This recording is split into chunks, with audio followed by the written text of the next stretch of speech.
Welcome to Multiculturalism Happens Here. I am M Ruelas, and I work with Visions Inc., a nonprofit established in 1984. We are a catalyst for a more equitable world, where differences are valued and used for the benefit of all. Our goal is to address national and local issues through the lens of multiculturalism. All right, friends, I'm back. I'm so excited to be here. Today, we're going to be talking about English as a second language, ESL. When we use the model to go through and talk about English as a second language, what we're talking about is the personal, interpersonal, institutional, cultural levels. At the personal level, having English as a second language has affected my confidence when it comes to communication, whether it's verbal or written. And that's been really hard because in lots of professional settings, when I'm sharing ideas or stories, people can often get caught up thinking about my grammar and whether my grammar is right or wrong. So at the personal level, I've been dismissed so many times because I wasn't speaking correctly or it wasn't written right. And the hard part for that is that as many times as I've been dismissed because of my barriers with having English as a second language, those same ideas that I was trying to explain would then be explained by a white person or by mostly white people. And there are times where other people of color who do not have English as a second language, where they will share my ideas. And the way that they're received is as if it was one of the greatest ideas people had ever heard. And so at a personal level, I've struggled because I feel like I'm not heard. I feel like people are not respectful of my difference being English as a second language. And so my parents immigrated from Mexico when they were teens. They met here in the United States. They fell in love and they started a family. And so when I was born, my parents did not know English. My aunts and uncles, grandparents, for sure, nobody knew English. So before I started school, all I spoke was Spanish. Even the church that we would go to, my parents were pastors, all Spanish speaking. Every member was all Spanish speaking. And so that's all I spoke, Spanish. Spanish at home, español en la casa, español con mis tías y mis tíos y los primos, español en la iglesia, español con el Señor, like español para todo. I grew up speaking Spanish. And then when I started preschool, that was the first time that I was exposed really to English. So I had to go through the transition of learning English as a child. And so when I went into kindergarten, my English was a little better, but we'll say still in progress. And I'm going to kind of move up to the institutional level. We'll come back to the interpersonal level. But at the institutional level, what happened when I started schools was that I got classified as an ESL student. Kindergarten, first grade, second grade, third grade, fourth grade, fifth grade, all the way up to sixth grade. When it came time for English class, I would be separated and put into the ESL class. That's something that I struggled with as a kid, being separated from the other kids to be put into this class where you kind of felt, I'll say a little dumb for me. Not that everybody who goes through ESL has to feel dumb. Because what ended up happening to me is when I was in sixth grade, after a whole elementary career of ESL classes, I became very frustrated with the school and with my ESL teacher. A little background was that somehow in the sixth grade, I managed to become student body president, which was awesome. And that was a kind of like a confidence booster. Like, I'm the president, I'm the student body president. There's a whole funny story as to how that happened, but here I am, I'm the student body president. And I'm in ESL, and I kind of start demanding to my teacher that they put me in a regular English class. I start saying, you need to put me in an English class. You know, I was a kid, so I'm pretty sure I said it in a much ruder way. But I start telling her, hey, I can't be in this class anymore. Like, I need to get out of here.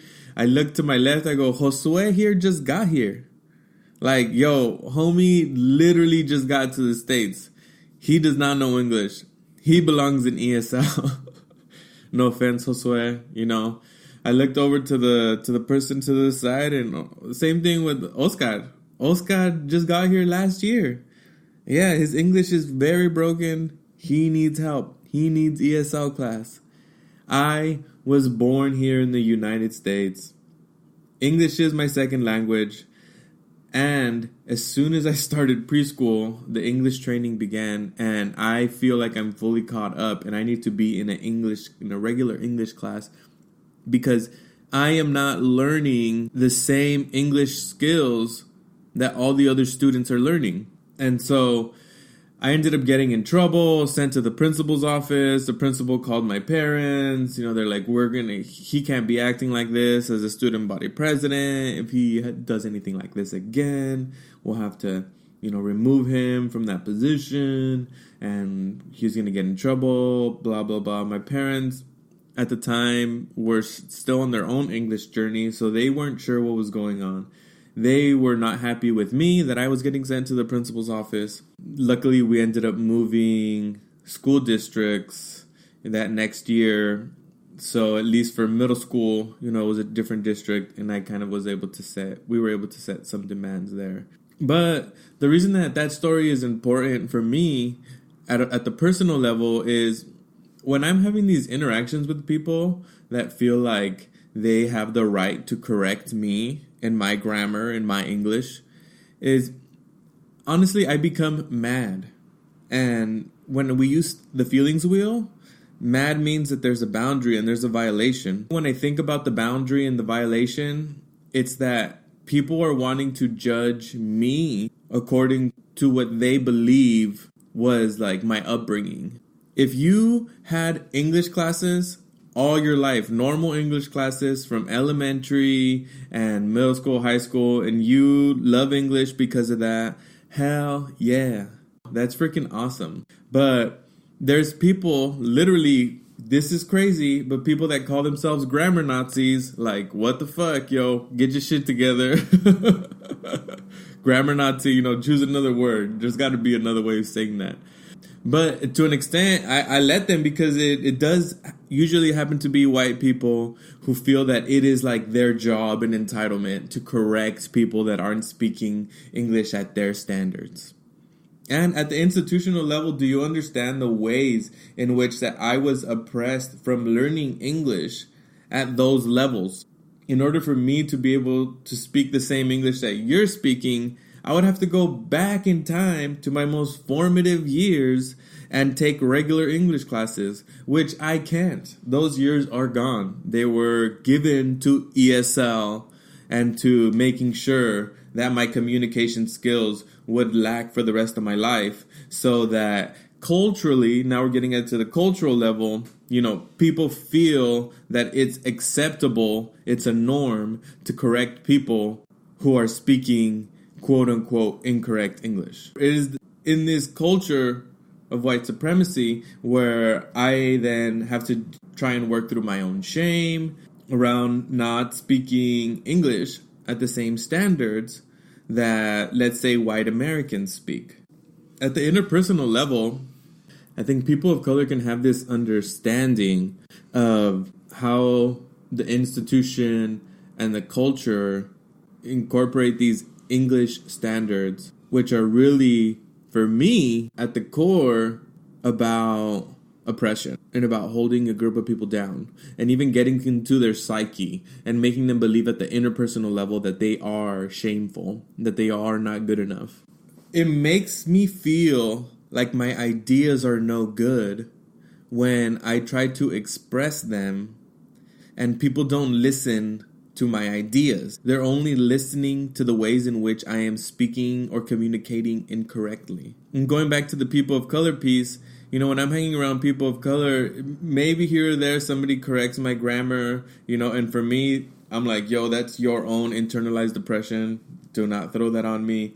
We are listening to each other. I feel like my ideas still are not dismissed, even if the language is not on par with English standards. My ideas are not dismissed. The major difference for me at the institutional and cultural and even at the interpersonal level is that white people, whiteness, white consciousness has this habit of dismissing somebody as soon as their English is not up to standard. That's hard because we're really shutting people down that are already doing a lot of work to communicate and to try and share. So at the interpersonal level, going back to the feelings wheel, when I'm mad and I'm having to deal with this, it's happening live. Somebody's trying to dismiss me because of my language. I can use the language of I'm mad. I'm mad at, and there's a violation here. And the violation is that I will not receive your negativity. I will not receive that you will dismiss me. I will not allow myself to be dismissed because I am and do identify as English as a second language. And people need to respect that difference. That is a difference. It's as simple as that. Was English your first language? Heck yeah. For a lot of Americans, is English your only language? That's your problem. That's not my problem. I speak 2 languages. I'm learning a third one right now, Italian. Hell yeah. Arrivederci.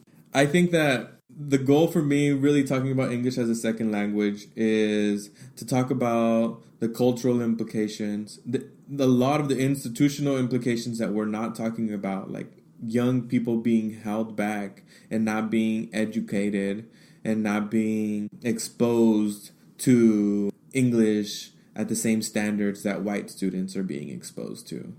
And that how that's used to then keep them down in jobs because, their English is not up to par. And in cultural settings, it's okay to be racist and dismiss somebody because of English as a second language. And at the personal level, that we have the power, that we, are going through the healing that we need to understand our own pain when it comes to English as a second language. So that when we are in those interpersonal settings, we feel that we have the power to express our end of what's going on in that interaction. When those interactions start happening, that we feel like we have the power to talk about how that experience is feeling for us. And that it's very likely that it will lead to us being mad because we're being dismissed. And that it's okay to be mad. There are appropriate ways to express being mad. If people cannot hear your anger and your pain, that's probably because they're in a privileged position, honestly.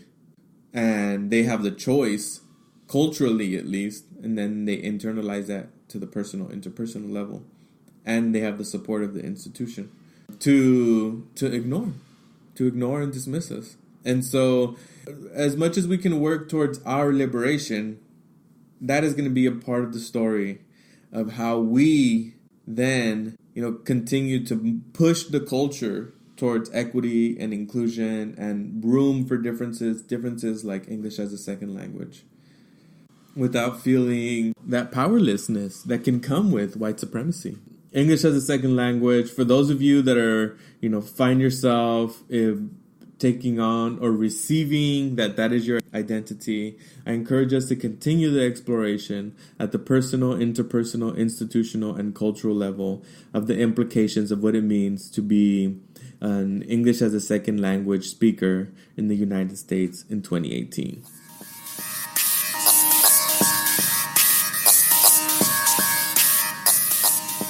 Thank you for joining us. This has been Multiculturalism Happens Here.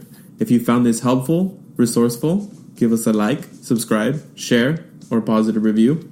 Consider giving to Visions, link down below, or joining us for one of our workshops, trainings, or youth summits. Interested in having us come to you? Contact us for more info. Keep rocking the free world, stay you, and be different. Much love, family.